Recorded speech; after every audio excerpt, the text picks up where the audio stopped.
গল্প টিভি।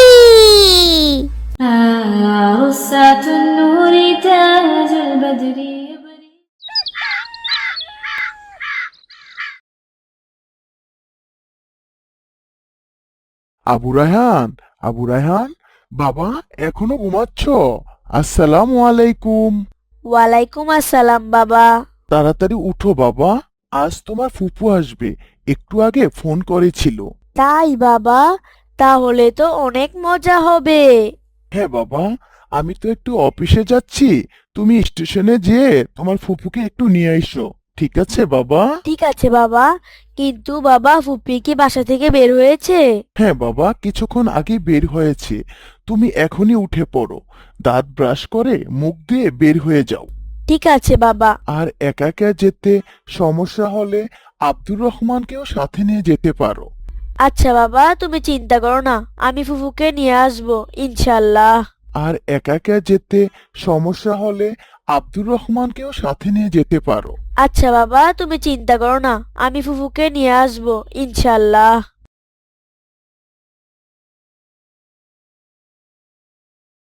মা, মা, তাড়াতাড়ি নাস্তা দাও মা, আমার তো আবার স্টেশনে যেতে হবে। আসসালামু আলাইকুম মা। ওয়ালাইকুম আসসালাম। স্টেশনে যাবা কেন বাবা?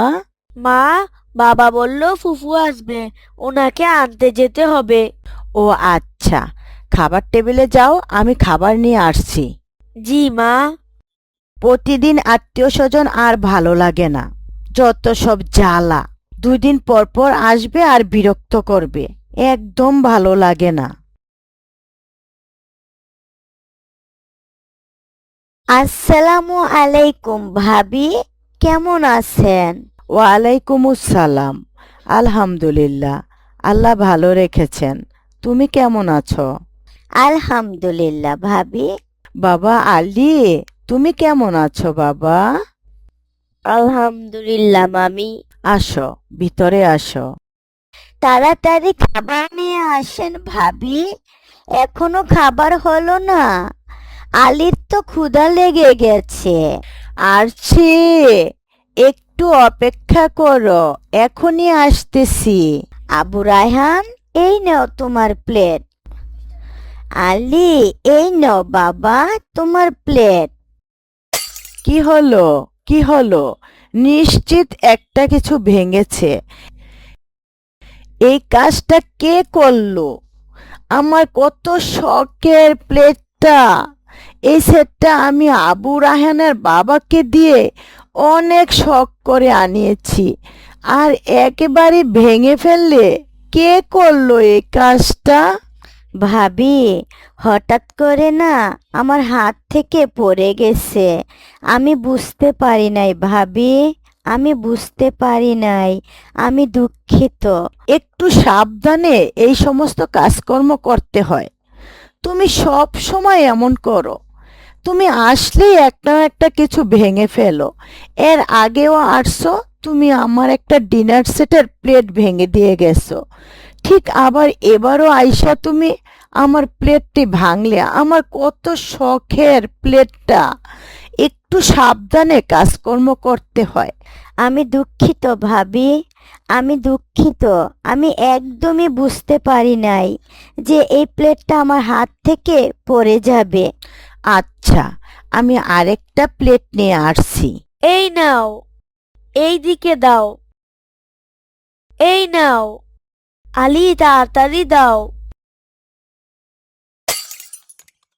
মা, ও মা, মা দেখো না, আলি আমার পছন্দের গাড়িটা ভেঙে ফেলেছে। কত পছন্দ ছিল আমার গাড়িটা। কি সর্বনাশ!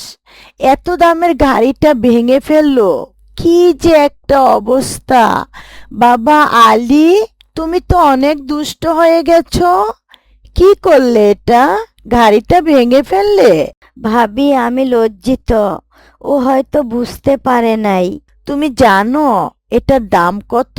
আবু রায়হানের বাবা ব্যাংককে গেছিল একটা সেমিনার করার জন্য, ওখান থেকে অনেক টাকা দিয়ে এই গাড়িটা নিয়ে এসেছে, আর এটা তুমি ভেঙে ফেললে? কি করলে এটা?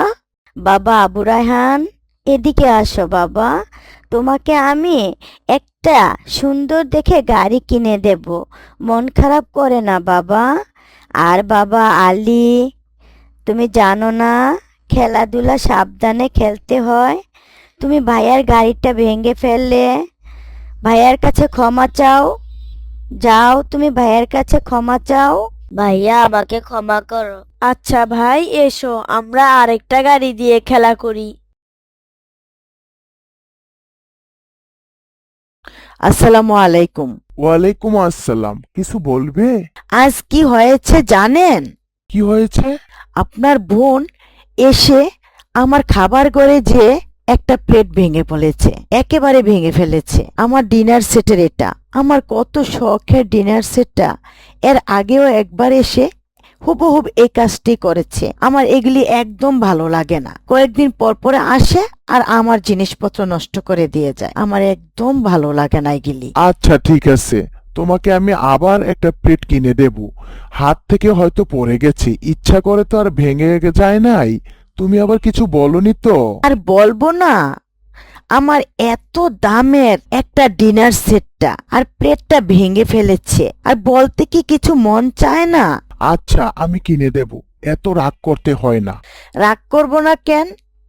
আবার আপনার বোনের ছেলে আলী কি করেছে জানেন? কি করেছে? আপনি যে ব্যাংকক গিয়ে যে গাড়িটা আবু রায়হানকে এনে দিয়েছিলেন, সেটাও ভেঙে ফেলেছে। ভাবি, আমি চলে যাচ্ছি। হঠাৎ যাচ্ছ কেন? কি হলো? আর দু একদিন থেকে যাও। না ভাবি, আলীর বাবা ফোন করেছিল, আজকে যেতে হবে। কি যেন একটা কাজ পড়ে আছে, এখনই যেতে হবে। ঠিক আছে, সাবধানে যেও। এরপর আলীর বাবাকে সাথে নিয়ে এসো কিন্তু। আপনাদের অনেক বিরক্ত করলাম। এই বাড়িতে তো আমার আর এখন অতটা অধিকার নেই, আমার বিয়ে হয়ে গেছে তো। ফুপু, যেও না, আরো কিছুদিন থাকো না ফুপু। না বাবা, এখন আর থাকবো না। তোমার ভাই আলী ছোট তো, অনেক বিরক্ত করে। আর একটু বড় হোক, তারপরে এসে থাকবো। আর তুমি সাবধানে থেকো বাবা। আসসালামু আলাইকুম ভাইজান, কেমন আছেন? ওয়ালাইকুম আসসালাম। আলহামদুলিল্লাহ, আল্লাহ ভালো রেখেছেন। আসেন ভাইজান, ভিতরে এসে বসেন। আরে বাবা আবু রায়হান, আসো আসো বাবা, এসে বসো বাবা, বসো। তুমি হঠাৎ এভাবে চলে আসলে কেন বোন? এমনিতেই ভাইজান, আসলে ভাবি পছন্দ করে না ভাইজান আমি আপনাদের বাড়িতে গিয়ে থাকি। ভাবি বলে আমি নাকি প্লেট ভেঙে ফেলি, আমার ছেলে আলী নাকি অনেক দুষ্টামি করে, অনেক কিছু ভেঙে ফেলে। তাই ভাইজান চলে এসেছি, আর কত থাকবো। তোমাকে কে এগুলি বললো? তোমার ভাবি? না ভাইজান, ভাবি আমাকে কিছু বলেনি। ভাবি যখন আপনার সাথে কথাগুলি বলছে, তখন আমি শুনেছি। তুমি চলে আসার পরে কি হয়েছে জানো? কেন, কি হয়েছে? আসসালামু আলাইকুম। ওয়ালাইকুম আসসালাম। কিছু বলবে? আপনার বোন তো সম্ভবত রাগ করে চলে গেল। সম্ভবত আমি যখন আপনার সাথে কথাগুলি বলতেছিলাম, মনে হয় ও শুনে ফেলেছে। ভালোই হয়েছে চলে গেছে, আপদ বিদায় হয়েছে। আর এত ঝামেলা ভালো লাগে না। ছি, আবু রায়হানের মা এভাবে বলে না। ও তো আমার বোন, আর ওরা তো আমাদের আত্মীয়। আত্মীয় স্বজন বাসায় আসলে তাদের যথাযথ সম্মান করতে হয়, আর এটাই তো আমাদের ইসলাম নির্দেশ দিয়েছে। আর যাই কিছু করে এগুলি বলাও তো ঠিক না। এগুলি বলতে নেই আবু রায়হানের মা, এগুলি বলতে নেই। আমার একদম বিরক্ত লাগে। নিজেদের সংসারে কেউ এসে ঝামেলা করলে এগুলি আমার একদম ভালো লাগে না। এত ঝামেলা। আবু রায়হানের মা, আত্মীয় স্বজন আসলে বিরক্ত বোধ করতে নেই। ধরো তুমি তোমার ভাইয়ের বাসায় গেলে, আর তোমার ভাবি তোমার সাথে এমন আচরণ করলো, তাহলে চিন্তা করো তো তোমার কেমন লাগবে? ঠিক বলেছেন। আমার ভীষণ খারাপ লাগবে। হ্যাঁ, আত্মীয়র হক আদায় করার মতে আল্লাহ বলেছেন, ভয় করো রক্তের সম্পর্ককে এবং তাদের হক আদায় করে দাও। আল্লাহ নিজে এটা বলেছেন। তাহলে বুঝো আত্মীয়তার গুরুত্বটা কতটা। আমি লজ্জিত, আমি অনুতপ্ত।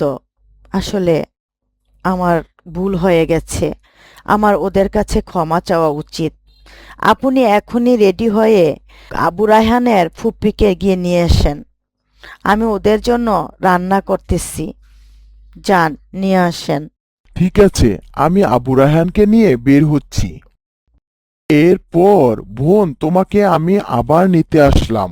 সত্যি সত্যি ভাবি আপনাকে পাঠিয়েছে ভাই আমাকে নিয়ে যাওয়ার জন্য? হ্যাঁ বোন। ঠিক আছে ভাইজান, আমি এখনই রেডি হয়ে আসতেছি। ভাবি যে ভাবি নিজের ভুল বুঝতে পেরেছে, সেজন্য আমাকে অনেক ভালো লাগতেছে ভাইজান।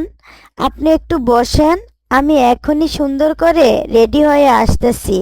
আর আমার মাঝেও অনেক ভুল আছে ভাইজান, আমারও একটু সচেতন হয়ে চলার দরকার।